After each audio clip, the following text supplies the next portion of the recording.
नमस्कार, स्वागत है आप सभी का राज्यसभा टेलीविजन की खास पेशकश गोष्ठी में। मैं हूं स्वाति भाटिया रावत। आज गोष्ठी का कारवां आ पहुंचा है हिसार के HAU कम्युनिटी रेडियो स्टेशन 91.2 में। आज देश में 55 से भी ज्यादा यूनिवर्सिटीज हैं जो एग्रीकल्चर रिसर्च में अपनी भागीदारी दे रही हैं। लेकिन जानने की बात यह है कि क्या ये रिसर्च वाकई में ही आज के किसानों को मदद कर पा रही है। आज की गोष्ठी इसी पर। इस चर्चा में भाग लेने के लिए हमारे साथ स्टूडियो में खास मेहमान मौजूद हैं। आइए इनसे आपका परिचय कराते हैं। हमारे साथ हैं डॉक्टर करमबीर सिंह, जो कि सॉइल साइंटिस्ट हैं। इनके अलावा डॉक्टर JS धनकर, डायरेक्टर एक्सटेंशन एजुकेशन, और कुशल पाल सिरोही जी, जो कि किसान रिप्रेजेंटेटिव हैं। इन सब के अलावा हमारे साथ फोन लाइन पर श्रोता भी जुड़ेंगे जो बीच में चर्चा में भाग लेंगे। आप सभी का बहुत बहुत स्वागत है। सबसे पहले मैं सिरोही जी आपसे ये जानना चाहती हूँ कि किसानों की आखिर क्या समस्याएं हैं और कृषि जगत में क्या आपको लगता है कि किन चुनौतियों का उनको सामना करना पड़ता है। किसान को सबसे बड़ी चुनौती है आजकल बाजार की।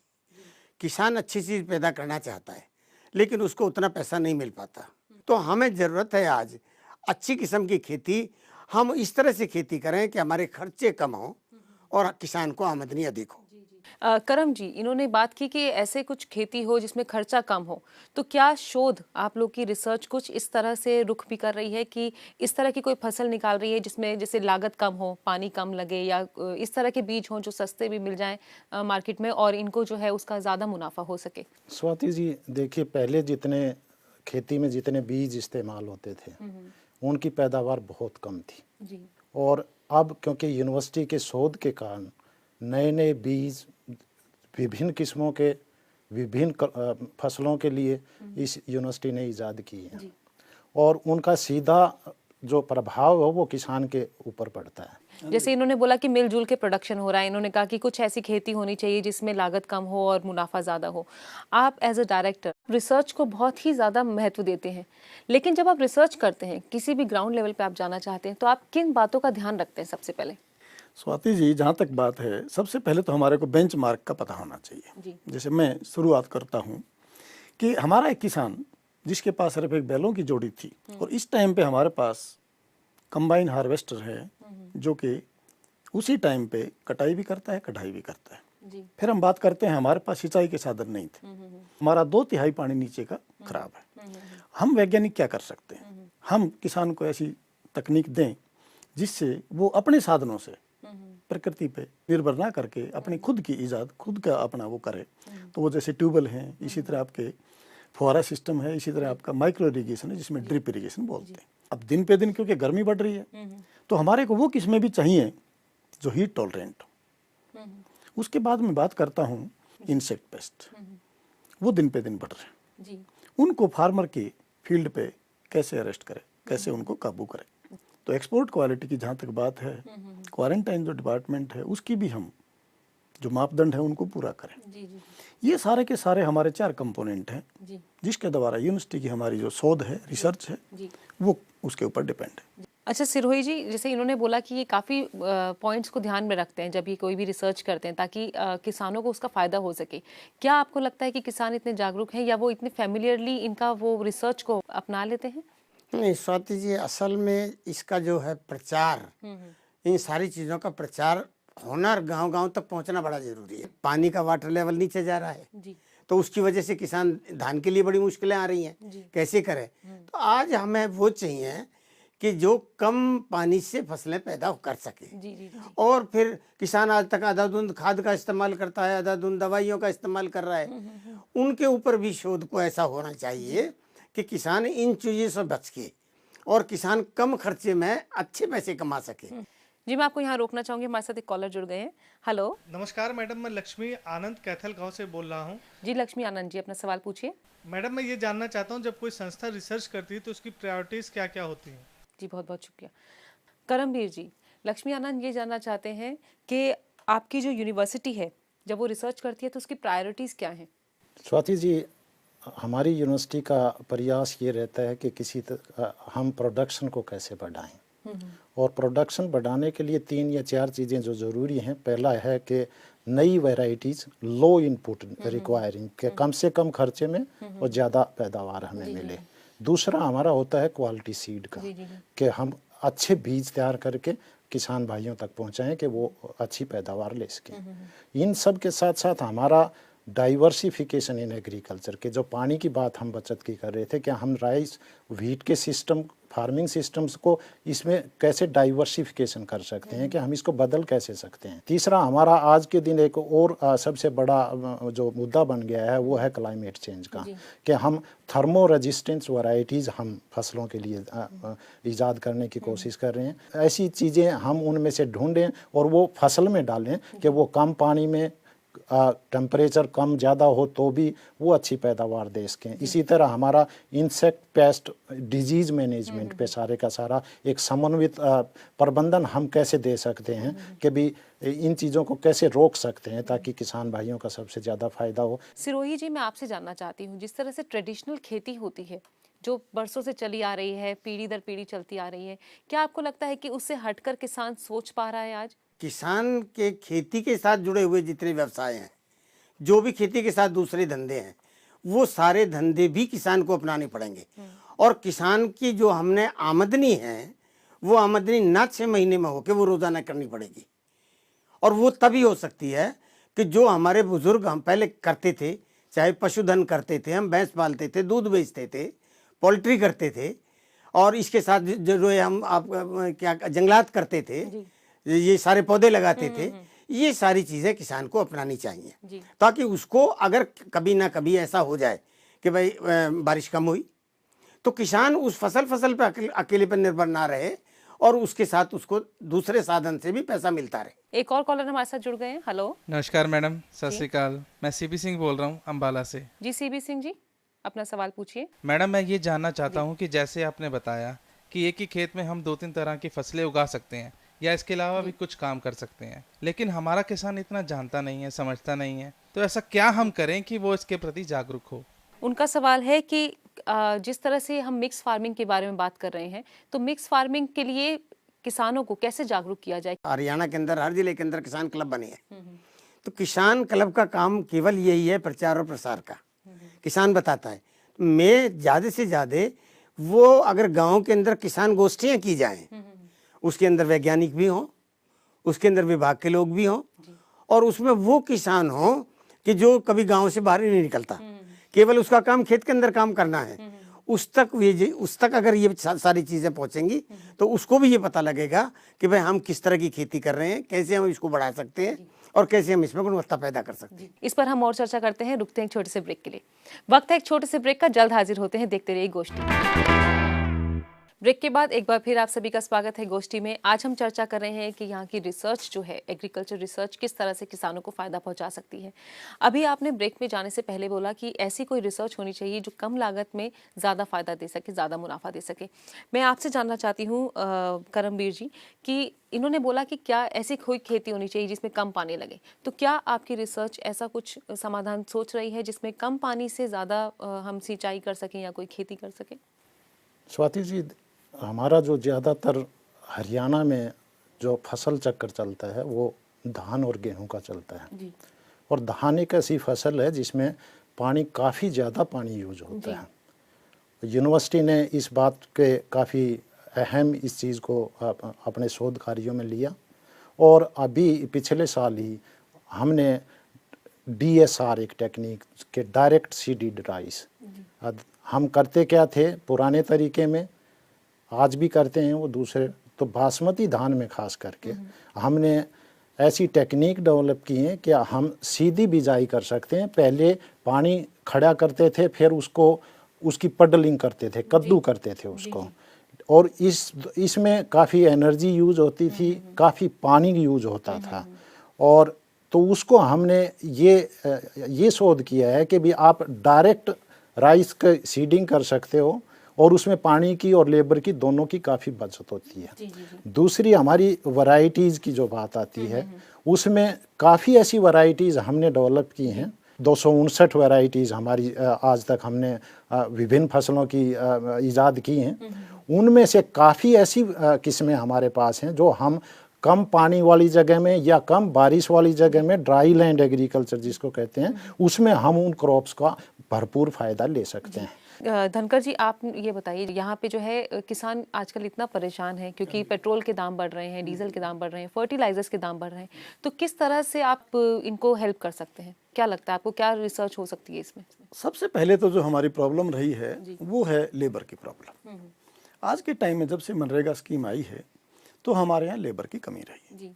उसके साथ जहाँ तक बात है कि भाई पैदावार ज़्यादा हो, खर्चा कम से कम, तो मैं बात करूँगा कि ऐसी जैसे हमारे पास तकनीक है, जैसे मैं एक उदाहरण देना चाहूँगा कि जब भी हमारे हार्वेस्टिंग है, थ्रेसिंग है या आपके शोइंग है, हमारे पास ऐसी तकनीक है कि ये सारे के सारे ऑपरेशन आपके कम से कम खर्चे में हो सके।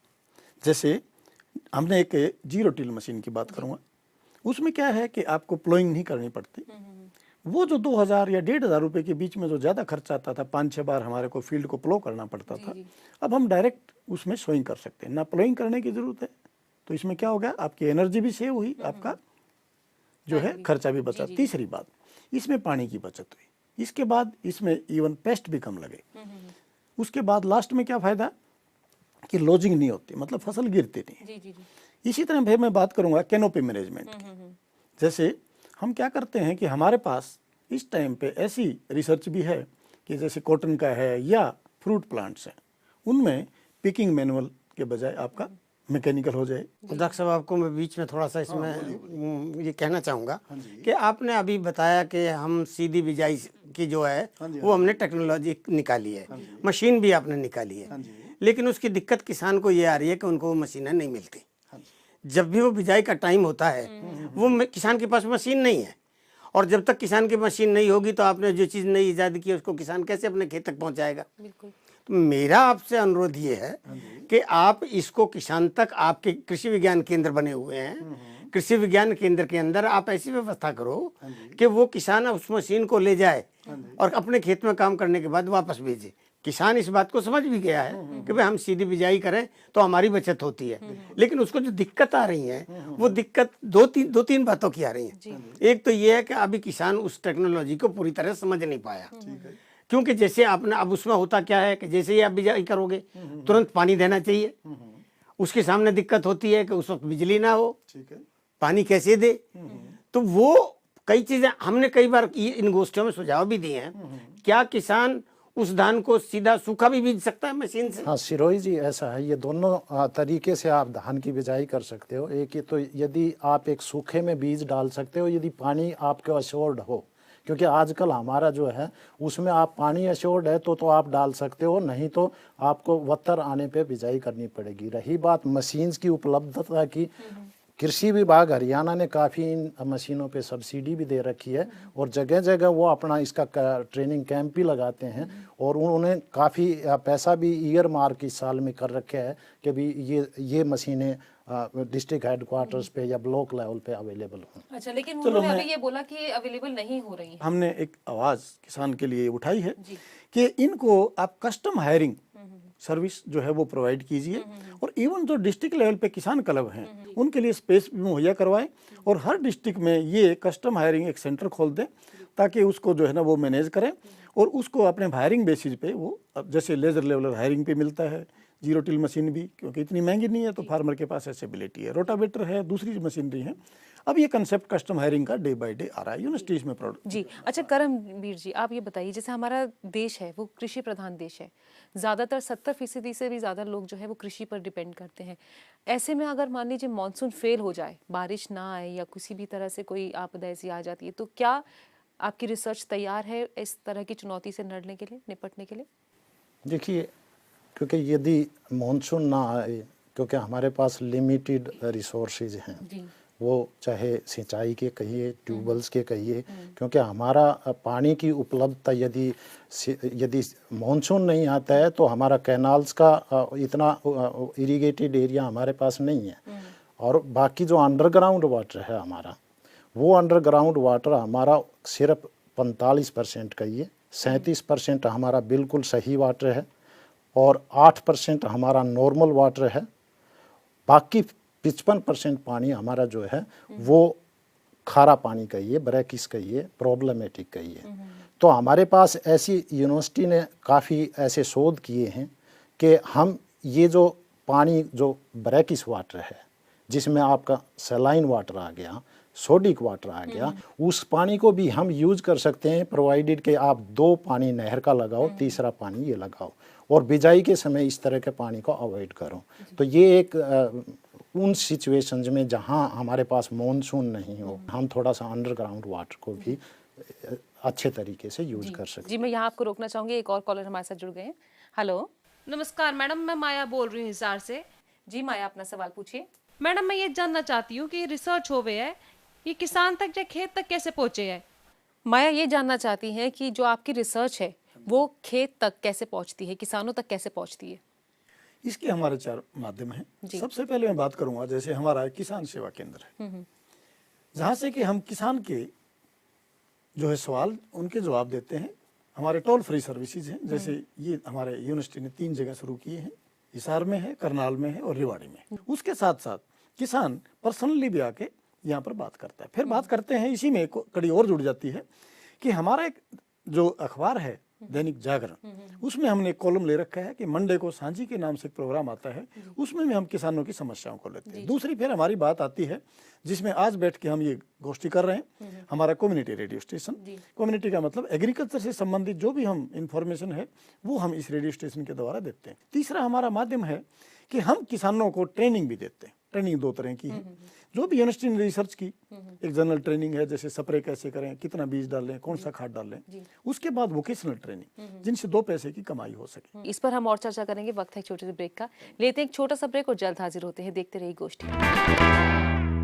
ब्रेक के बाद एक बार फिर आप सभी का स्वागत है गोष्ठी में। आज हम चर्चा कर रहे हैं कि जितनी भी एग्रीकल्चर रिसर्चेज हैं उसका किसानों को किस तरह से फ़ायदा हो रहा है। ब्रेक पे जाने से पहले आप बता रहे थे कि यहाँ पे ऐसी कई रिसर्च हुई हैं जो कम पानी में और कम लागत के साथ किसानों को फ़ायदा दे रही हैं। सिरोही जी, मैं आपसे जानना चाहती हूँ, आजकल हाइब्रिड सीड्स बहुत आ रहे हैं मार्केट में, जो कहते हैं कि न्यूट्रिएंट वैल्यू जो है उसमें काफ़ी बढ़ा देंगे, लेकिन उसका ये है कि वो एक बार बोए जाते हैं और वो दोबारा सीड जनरेट नहीं करते। हाइब्रिड सीड्स का क्या फायदा है और क्या नुकसान है? स्वाति जी, केवल हाइब्रिड सीड से हम पैदावार बढ़ा सकते हैं। खाने के लिए बढ़िया नहीं है वो, पैदावार बढ़ा सकते हैं, 2 पैसे उससे फालतू कमा सकते हैं, लेकिन सेहत के लिए बहुत अच्छी चीजें नहीं है वो। तो इसमें मैं तो कम से कम आपको ये नहीं कहना चाहूंगा कि इस किस्म के बीज इसको प्रोत्साहन दिया जाए। जी। मैं आपसे जानना चाहती हूँ करमबीर जी, कि आजकल ऑर्गेनिक फार्मिंग बहुत ही चर्चा में है, एक स्टेटस सिंबल भी माना जाता है इसको। क्या आपको वाकई में लगता है कि भारतीय किसान ऑर्गेनिक फार्मिंग पर या ऑर्गेनिक खेती पर ही अगर टिका रहे तो उसका भविष्य उज्जवल हो सकता है, या वो अपनी जिंदगी आसानी से जी सकता है? ऑर्गेनिक फार्मिंग में और जो हमारे फर्टिलाइज़र समन्वित खेती प्रबंधन है, इसमें काफ़ी यील्ड में काफ़ी फ़र्क आता है। और यदि क्योंकि हम इतनी यील्ड सेक्रीफाइस नहीं कर सकते, ऑर्गेनिक फार्मिंग में यील्ड कम हो जाती है। दूसरा, अवेलेबिलिटी हमारे पास ऑर्गेनिक मैन्योर्स की इतनी नहीं है। इसलिए आज के हालात को देखते हुए हम प्योरली ऑर्गेनिक फार्मिंग पे नहीं जा सकते। सामने एग्रीकल्चर की सस्टेनेबिलिटी भी देखनी है ताकि हम अपनी जनसंख्या को खिला सकें। तो उस केस में हमें एक बीच का रास्ता, जिसको हम इंटीग्रेटेड न्यूट्रिएंट मैनेजमेंट कहते हैं, समन्वित पोषण तत्व प्रणाली, उसके तहत काम करना पड़ेगा। मैं यहाँ आपको रोकना चाहूंगी, हमारे साथ एक कॉलर जुड़ गए हैं। हेलो मैडम नमस्कार, मैं बलबीर सिंह बोल रहा हूँ सिरसा गांव से। जी बलबीर सिंह, अपना सवाल पूछिए। मैं एक स्टूडेंट हूँ और मैं यह जानना चाहता हूँ कि ऑर्गेनिक फार्मिंग और जेनेटिक फार्मिंग में क्या अंतर है। बलबीर सिंह का सवाल ये है कि वो ये जानना चाहते हैं कि जेनेटिक फार्मिंग में और ऑर्गेनिक फार्मिंग में क्या अंतर है, तो आप बताना चाहेंगे डॉक्टर साहब? हाँ जी स्वाति जी, ऐसा है कि जेनेटिक फार्मिंग कोई कंसेप्ट नहीं है।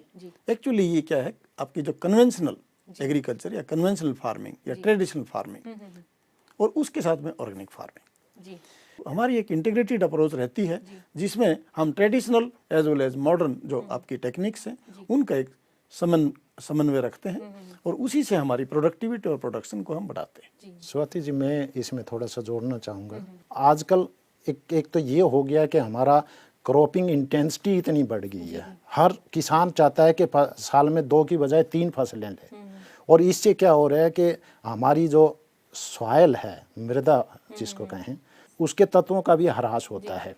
और जब यह ह्रास होता है तो फिर सप्लीमेंट्री हमें फर्टिलाइजर्स पे जाना पड़ेगा। डॉक्टर साहब, आपको मैं बीच में थोड़ा सा रोकना चाहूँगा। आपने अभी कहा कि अगर हम ऑर्गेनिक फार्मिंग करते हैं तो हमारी पैदावार घटती है, स्वाभाविक है पैदावार घटती है, लेकिन हम किसान को ग्रीन मैन्योरिंग की तरफ ले जा सकते हैं। हम किसान को उससे खाद मिलेगा, दलहन कोई भी हो, चाहे चना हो, मटर हो, कोई भी चीज़ हो। यानी मोटे शब्दों में अगर मैं ये कहूँ कि जिसके दो फाड़ हो जाएं, दो दाल होती हैं, चना दो तरह हो सकता है, मूंग दो तरह हो सकता है, जो जिस चीज़ों, डॉक्टर साहब आप बिल्कुल सही, मैं सहमत हूँ इससे, लेकिन किसान को आप रासायनिक खाद कम करने के लिए आप उसको मूंग की फसल बताएं। जब दो, मैंने आपको बताया कि जिस भी दाने के दो फाड़ हो जाते हैं, उस पौधे की जड़ से हमको एक तरह से ऑर्गेनिक मैन्योर मिलता है, खाद मिलता है।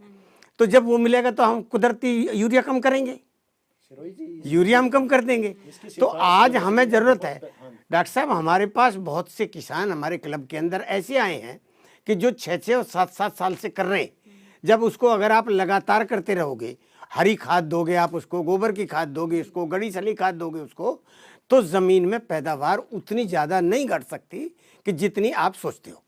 घटती है, मैं मानता हूँ इस बात को, लेकिन जब उसकी क्वालिटी बढ़िया बन जाएगी, गुणवत्ता उसमें आएगी, तो किसान को 2 पैसे फालतू मिलेंगे। धनकर जी, मैं आपसे ये जानना चाहूंगी कि इतने इंस्टीट्यूट्स हमारे खुल चुके हैं, इतनी एग्रीकल्चर रिसर्च है, आप भी इतना रिसर्च में बहुत ज़्यादा एक्टिव हैं। आप मुझे ये बताइए कि आपकी जो एग्रीकल्चर रिसर्च है, जो बच्चे पढ़ते हैं या यहाँ से जो प्रशिक्षित होकर निकलते हैं, उनका भविष्य क्या है? ये बड़ी खुशी की बात है और मेरे को बड़ा गर्व है इस बात पे कि आज के टाइम में जो हमारे एग्रीकल्चर के स्टूडेंट्स हैं, वो एक भी अनएम्प्लॉयड नहीं, अच्छा, कोई भी बेरोजगार नहीं है। और हमारे को तो दिक्कत ये भी आती है कि हमारे को जो भी जिस तरह स्कीमें हैं, जैसे NATP की, NAIP, दूसरी कोई भी स्कीम है, उनमें जो रिसर्च साइंटिस्ट जिसको SRF बोल देते हैं, वो 3 महीने के बाद कोई नहीं टिकता, उनको कहीं ना कहीं जॉब मिल जाती है। आपको हैरानी होगी कि बैंक में एक ही लॉट में हमारे 67 स्टूडेंट्स हो गए, PhD कम मिलते हैं, BSc लेवल पे नौकरियां मिल जाती हैं, उनका भविष्य बड़ा उज्जवल है। जी। अच्छा, मैं आपसे जानना चाहती हूँ सिरोही जी, जब हमने इतनी सारी रिसर्चेस के बारे में बात की, इन्होंने भी हमें ऐसी कई फसलें बताई, ऐसी कई रिसर्च बताई जिसमें कम पानी से आप ज़्यादा वो पैदावार कर सकते हैं। इन्होंने भी काफ़ी ऐसी चीज़ें बताई हैं कि ऐसे सीड्स इन्होंने ईजाद करवाए हैं जिससे कम लागत के साथ ज़्यादा फ़ायदा हो सकता है। मैं अब आपसे ये जानना चाहती हूँ कि ये सारी रिसर्च कितनी हद तक आपको लगता है कि ग्राउंड लेवल पर या किसान तक पहुँच पाई है, या कितना उसकी मदद कर रही है?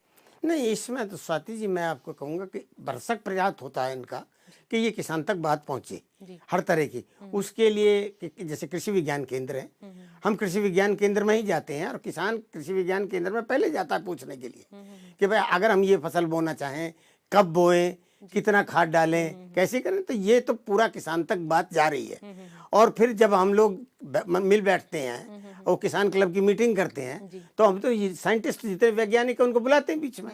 आज अगर हरियाणा के अंदर नहीं, पूरे हिंदुस्तान के अंदर अगर मेरा अपना नाम है तो केवल गुलाब से है, क्योंकि मैंने अलग हट के काम किया। मैंने बुल्गारिया का गुलाब लेकर उसको गुलाब बनाकर उसमें से इतर निकाला है। देखो, किसान कब नहीं चाहता कि उसके पास पैसा ना हो। और मैंने उसमें से इतर निकालने के बाद मुझको मार्केटिंग की दिक्कत बड़ी भारी आई कि उसकी कैसे बेचा जाए। वो भी मुझे विश्वविद्यालय ने रास्ता दिखाया इंटरनेट के थ्रू, और वहां से मेरे पास सऊदी अरब से आता है कि जी गुलाब का तेल दो। आज मैं गुलाब का तेल 7 लाख रुपए किलो के हिसाब से बेच रहा हूँ, और जबकि मैं 7 लाख केवल 2 एकड़ से पैदा करता हूँ। करमबीर जी, यही मैं आपसे जानना चाह रही हूँ कि आपकी जो रिसर्च है, जो शोध आप लोग कर रहे हैं, क्या उसका फायदा सिर्फ हरियाणा के ही किसानों को मिल रहा है या बाकी देश के किसान भी उसका फायदा उठा सकते हैं? किसान मेले के टाइम पे भी हमारे पास सिर्फ हरियाणा नहीं, एडजॉइनिंग स्टेट से फार्मर्स आते हैं। दूसरा, ये जो शोध कार्य यूनिवर्सिटी करती है, उसमें जो वैरायटीज़ हैं वो नेशनल लेवल पे जाती हैं देश के लिए। मैं आपको यही रोकना चाहूंगी, वक्त हो गया है। आप सबसे इजाजत लेने का बहुत बहुत शुक्रिया हमारे साथ स्टूडियो में आने के लिए और बात करने के लिए। तो आज की गोष्ठी में यही बात सामने आई है कि जितनी भी एग्रीकल्चर रिसर्चेज हो रही हैं, उसका किसान फायदा उठा पा रहे हैं। कहीं ना कहीं अभी भी जागरूकता की कमी है, जो दूर की जा सकती है किसान मेलों के जरिए। यहाँ के किसान जागरूक हो सकते हैं क्योंकि टेक्नोलॉजीज बहुत सी आ गई हैं। कई ऐसे संस्थान हैं जो किसानों को जागरूक करने के लिए SMS अलर्ट भेजते हैं। कई ऐसे हैं जो उनके पास तक पहुँच कर उनको जागरूक करते हैं। इस वक्त ट्रेडिशनल खेती से थोड़ा सा हटकर टेक्नोलॉजी का साथ पकड़ना बहुत ज़रूरी है, तभी किसान अपनी कम लागत के साथ ज़्यादा पैदावार कर पाएगा। आज की गोष्ठी में बस इतना ही। अगले सप्ताह फिर हाजिर होंगे किसी नए मुद्दे के साथ। तब तक के लिए हमें दीजिए इजाजत और देखते रहिए राज्यसभा टेलीविजन। नमस्कार।